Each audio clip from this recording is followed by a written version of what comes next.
روزمرہ کی زندگی کی ضروریات بند کی گئی، وسائل حیات روک دیے گئے، آپ کا جینا دو بر کر دیا گیا۔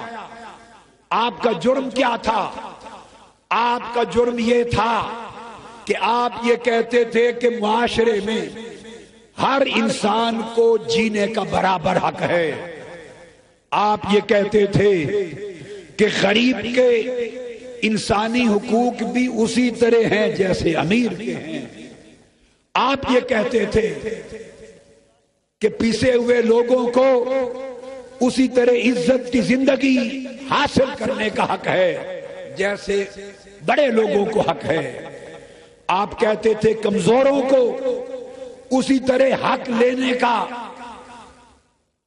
ماحول ملنا چاہیے جو ماحول طاقتوروں کے لیے ہے۔ آپ کہتے تھے غریب مظلوم کو انصاف ملنا چاہیے۔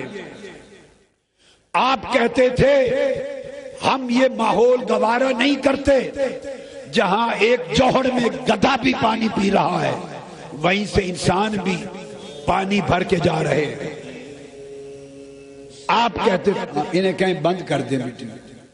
آپ کہتے تھے ہمارے قتل ہوئے شہیدوں کو ان کے خون کا بدلہ ملے، مقدمہ درج ہو، جو گولیوں سے چھل نہیں ہوئے ان کا مقدمہ درج ہو، قاتل ظالم جابر قانون کے حوالے ہو۔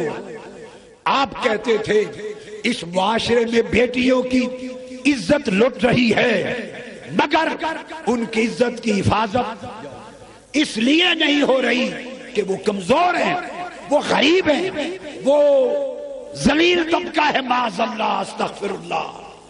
قانون طاقتور کی حفاظت کرتا ہے۔ آپ کہتے تھے ملک کی عدالتیں طاقتوروں کے لیے ہیں۔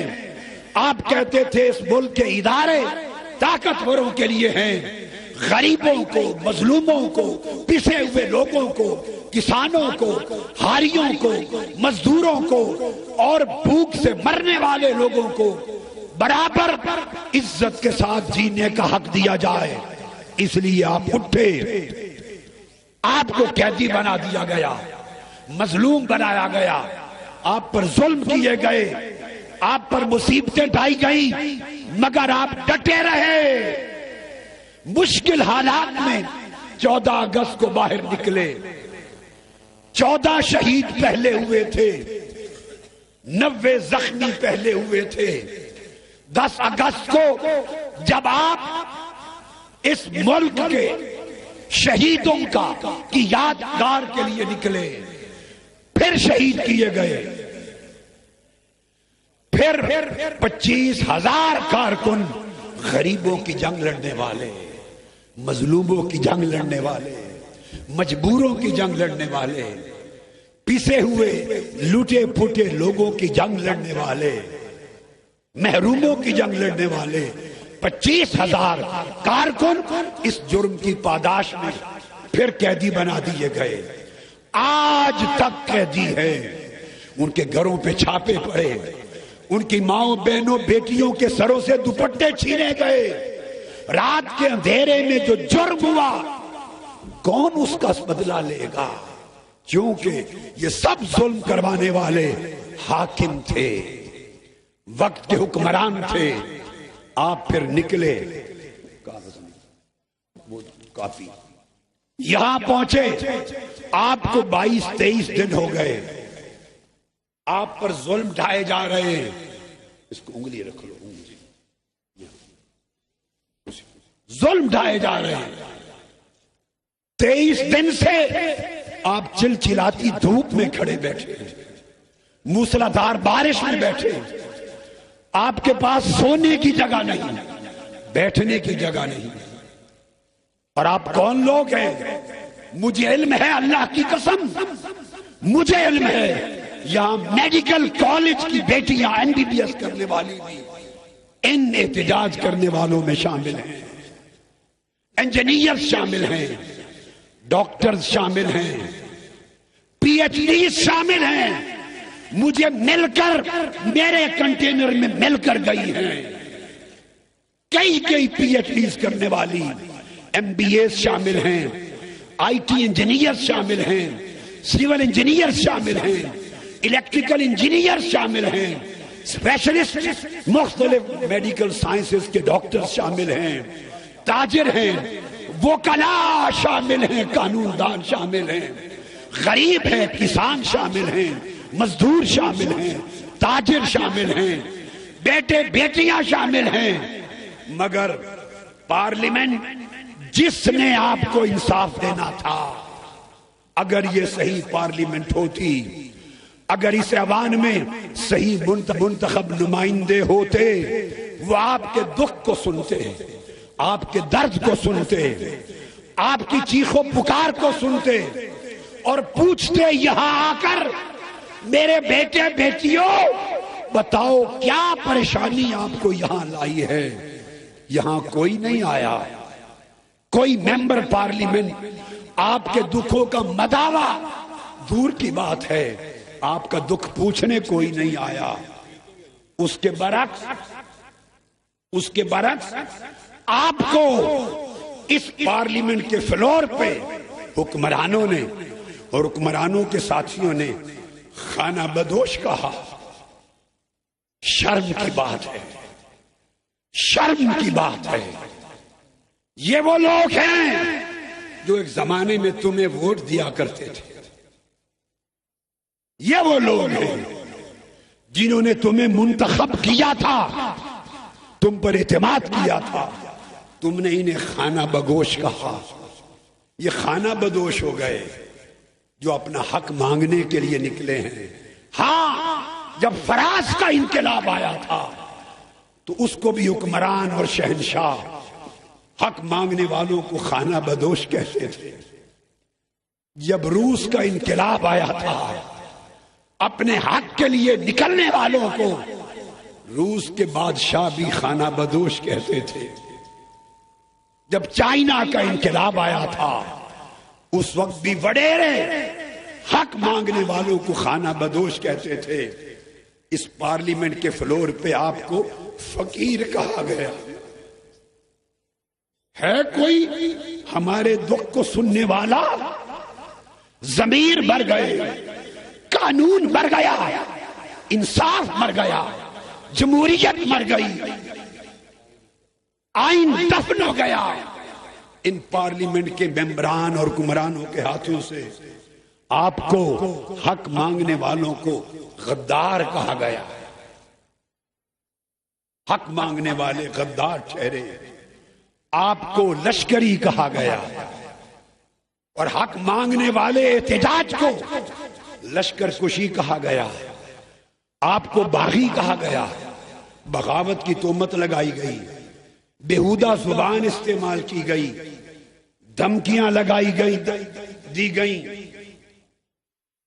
مگر افسوس، بے حسی کی، بے حمیتی کی انتہا۔ یہ کسی نے نہیں پوچھا، کسی نے نہیں پوچھا۔ یہ خانہ بدوش، فقیر اور غدار نہیں، یہ خون کا بدلہ مانگنے والے حقدار غیرت مند لوگ ہیں۔ یہ بات ہوتی ہے، آپ نے صبر کیا ہے۔ اللہ رب العزت نے فرمایا کہ میری مدد نماز سے بھی پہلے صبر کرنے والوں پہ اترتی ہے۔ استعینوا بالصبر والصلاۃ، میری مدد مانگو صبر سے، اور پھر فرمایا میری نماز سے۔ آپ صبر بھی کر رہے ہیں، نماز بھی پڑھ رہے ہیں۔ صبر کا دامن نہ چھوڑنا، صبر کرنے والوں پر اللہ کی مدد اترتی ہے، مگر وہ امتحان لیتی ہے۔ قرآن مجید یاد رکھ لینا، اللہ کی مدد اترے گی، وہ امتحان لیتا ہے۔ فرماتا ہے وَلَنَبْلُوَنَّكُمْ بِشَيْءٍ مِّنَ الْخَوْفِ وَالْجُوعِ، اللہ تعالی مدد اتارنے سے پہلے امتحان لیتا ہے، آزماتا ہے، آزماتا ہے۔ جس چیز سے خوف پیدا کرتا ہے، گولیاں چلتی ہیں، شیلنگ ہوتی ہے، لاٹھیاں برستی ہیں، اور سپاہیوں کی، درندوں کی، غلوں کے غل رات کے اندھیرے میں حملہ آور ہوتے ہیں، خوف پیدا ہو جاتا ہے جان کا کہ جان چلی جائے گی. آپ کے سامنے ایمبولینسز بھر کے گئی، خوف زدگی کا عالم تھا. اللہ نے آپ کو خوف کے عالم میں بھی صبر دیا، استقامت دی، مبارک ہو. پھر فرمایا والجو، بھوک دیتا ہے. آپ پر کھانا بند کر دیا گیا، پینا بند کیا. کئیوں کو ملا، کئیوں کو نہ ملا. اللہ نے بھوک میں مبتلا کر کے بھی آپ کو آزمایا. وَنَقْسٍ مِّنَ الْأَمْوَالِ، مال و دولت کا نقصان کراتا ہے آزمانے کے لیے. آپ نوکریوں سے چھٹیاں لے کر آئے، وداؤٹ پے لے کر آئے. مجھے علم ہے، لوگوں نے مجھے بتایا. جاب کئی چھوڑ کر آئے، دکانیں بند کر کے آئے. کئی غریب ریڑیاں لگاتے تھے، وہ چھوڑ کر آئے. معلوم نہیں ان کے گھروں میں ان کے بیوی بچوں پر اگر وہ ادھر ہیں تو کیا بیت رہا ہوگا. یہ جو مال و دولت کا نقصان ہوا، یہ بھی اللہ کی آزمائشوں میں سے آزمائش ہے. والانفس والثمرات، جانے جاتی ہیں، شہید ہوتے ہیں. اللہ آزماتا ہے کہ شہادتوں کے بعد بھی صبر کے ساتھ رہتے ہیں یا نہیں. والثمرات، بچے جاتے ہیں، پھل جاتے ہیں.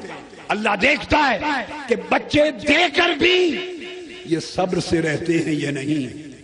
اللہ کی عزت کی قسم، تم اسوہ حسین پہ چل رہے ہو.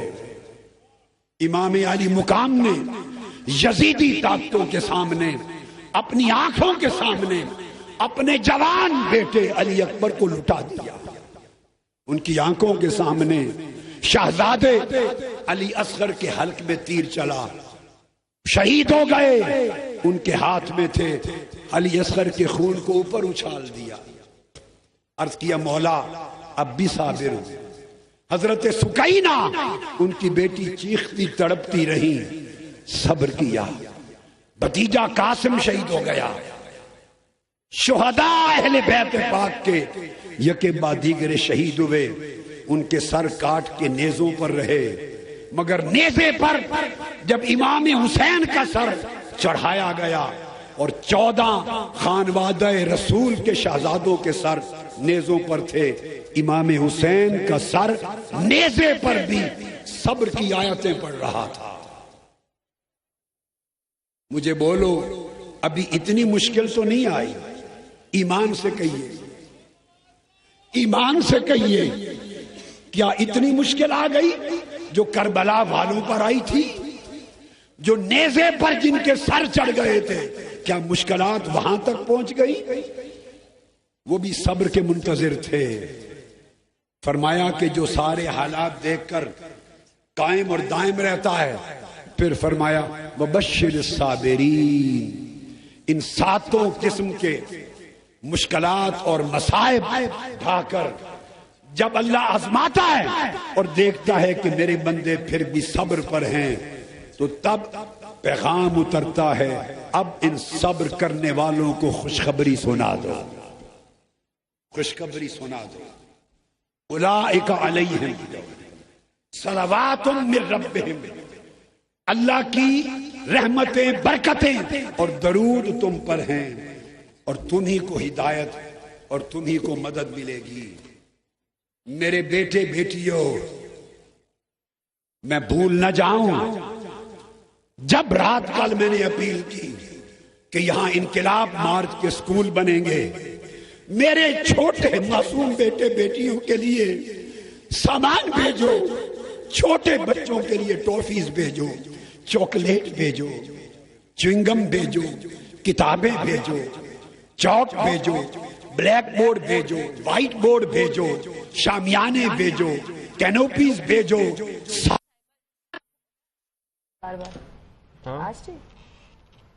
ڈاکٹر طاہر القادری اس وقت خطاب کر رہے ہیں. آپ ملاحظہ کریں یہ مناظر، بارش بھی اس وقت جاری ہے، اور ڈاکٹر طاہر القادری کیا کہہ رہے ہیں ایک بار پھر آپ کو سنوا. لائے ہیں یا نہیں لائے؟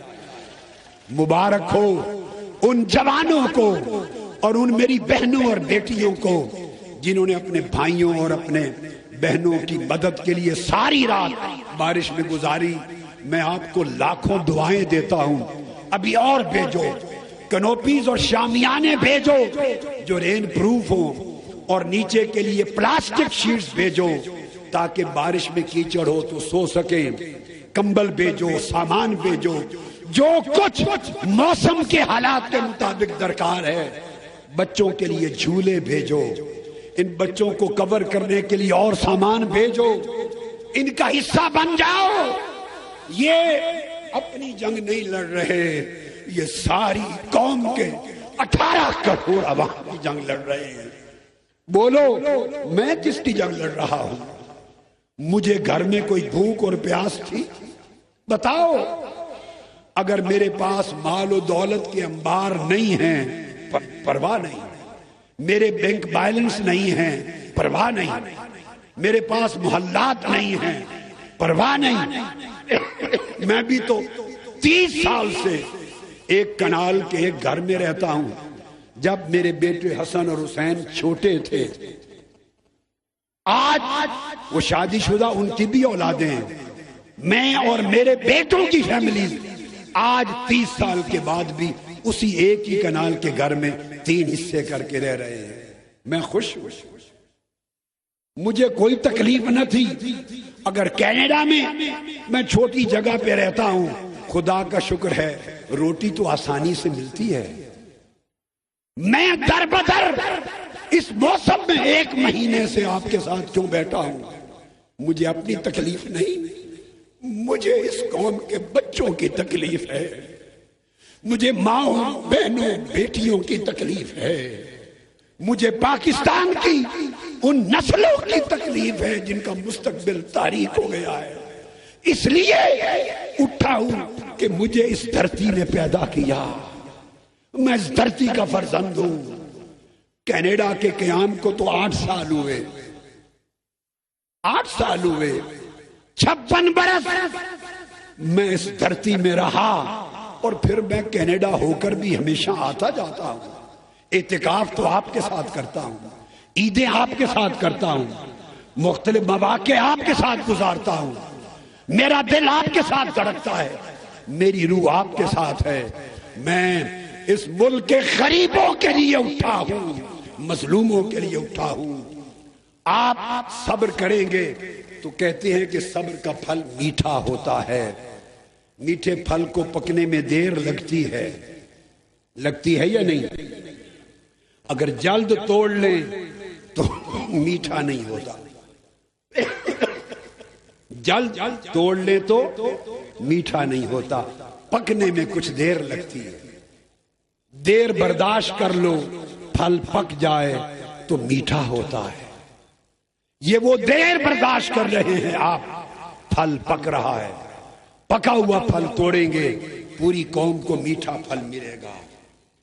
اللہ رب العزت نے فرمایا بقرہ کی آیت نمبر 214 میں، ام حسبتم ان تدخلوا الجنہ ولما یاتکم مثل الذین خلوا من قبلکم، کیا تم یہ گمان کرتے ہو کہ سیدھے جنت میں چلے جاؤ گے؟ یہ جمعہ کا دن ہے، خطاب جمعہ۔ گمان کرتے ہو سیدھے جنت میں چلے جاؤ گے؟ نہیں، سیدھے جنت کی اعلیٰ منزلوں کو پانا اتنا آسان نہیں۔ ابھی تو تم پر وہ مصیبتیں نہیں آئیں، وہ مشکلات نہیں آئیں۔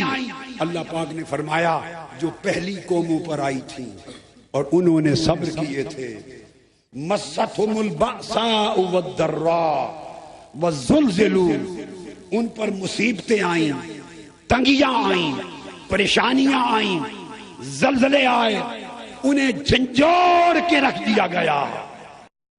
مگر پاکستان تحریک انصاف کے جوانوں، مجاہدوں، شاہینوں، ٹائیگروں اور پاکستان عوامی تحریک کے مصطفی شیروں اور مصطفی شیرزیوں، مجاہدوں، امین قاسموں، دونوں کزن، دونوں گھروں کے کزن، جگے رہو، جمے رہو، گھبرانا نہیں، ہٹنا نہیں، دبنا نہیں، اللہ کی مدد اترے گی۔ ہم نیک کام کے لیے نکلے ہیں، ہم جنگ کے خلاف نکلے ہیں، ڈوم کے خلاف نکلے ہیں، دھاندلی کے خلاف نکلے ہیں. اس ملک کے انتخاب کے نام پر جو ڈرامہ رچایا جاتا ہے اس کے خلاف نکلے ہیں، شفافیت کے لیے نکلے ہیں، امانت و دیانت کے لیے نکلے ہیں. ہم غریبوں کے حقوق کے لیے نکلے ہیں، غریبوں کے حقوق کے لیے نکلے ہیں، مظلوموں کے حقوق کے لیے نکلے ہیں.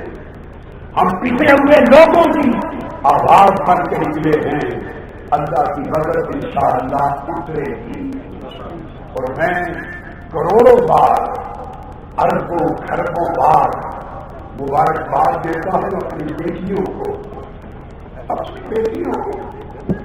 میرا جی چاہتا ہے میں اپنی آنکھیں ان عظیم بیٹیوں کے قدموں کے نیچے بچھا دوں، میں اپنا دل آگ کے قدموں کے نیچے چٹائی بنا دوں، میں اپنی جان ان بیٹے اور بیٹیوں کے سونے کے لیے بستر بنا دوں. میں سب کچھ آپ کے لیے لٹاتا رہا ہوں، لٹا چکا ہوں، لٹا رہا ہوں. آپ کی استقامت نے میرا سر فخر سے بلند کر دیا ہے. اس تحریک نے جان ڈال دی ہے میرے جوان بیٹوں، میرے بیٹیوں. اور راولپنڈی ڈویژن اور اسلام آباد کے علاقوں سے جس طرح جوان بیٹے بیٹیاں بھائی بہن سامان لے کے نکلے ہیں، یہ تو سامان بھی لاؤ اور اپنے جاب سے فارغ ہو کر شام کو ان کے ساتھ شریک بھی ہو جاؤ. اپنے بہن بھائیوں کو حوصلہ دو، حوصلہ دو، حوصلہ دو. حق کی جنگ لڑنے والوں کے ساتھ اللہ تعالیٰ اپنے فرشتوں کو بھی بھیجتا ہے، وہ ان کے ساتھ بیٹھتے ہم تباہ ہوتے ہیں. تم بھی ان کے ساتھ آ کے بیٹھو، ان کو سنگت دو، ان کو حوصلہ دو، ان کو حوصلہ دو تاکہ یہ ثابت قدم رہے. اگر آپ قدم رہے، یہ صرف بتا دوں نرس کی جنگ ہے. آزم ہوتی تھا اور پرویز خطر تھا اور عمران خان صاحب کے بھائی اور پی ٹی آئی کے بچے بیٹے بیٹیوں اور بہن کے بیٹے بیٹیوں، یہ آفاقی جنگ ہے، یہ نرس کی جنگ ہے. فتح انشاءاللہ آپ کو ملنی ہی ملنی ہے، منزل آپ کو ملنی ہی ملنی ہے، منزل. مگر آفاق کو کمزور نہ پڑنے دینا، اپنی نفس کو کمزور نہ پڑنے دینا، طاقتور رہنا. اور اب ایک بات بتانا چاہتا ہوں، ہر روز شور ہوتا ہے کہ یہ پارلیمنٹ کی جو فینس ہے باہر کی لوہے کی، اس کو توڑ کے چلے گئے. لوگوں، پارلیمنٹ کے ممبران اور ظالم حکومت کے وزیروں، خدا کا خوف کرو. آپ محمد مصطفیٰ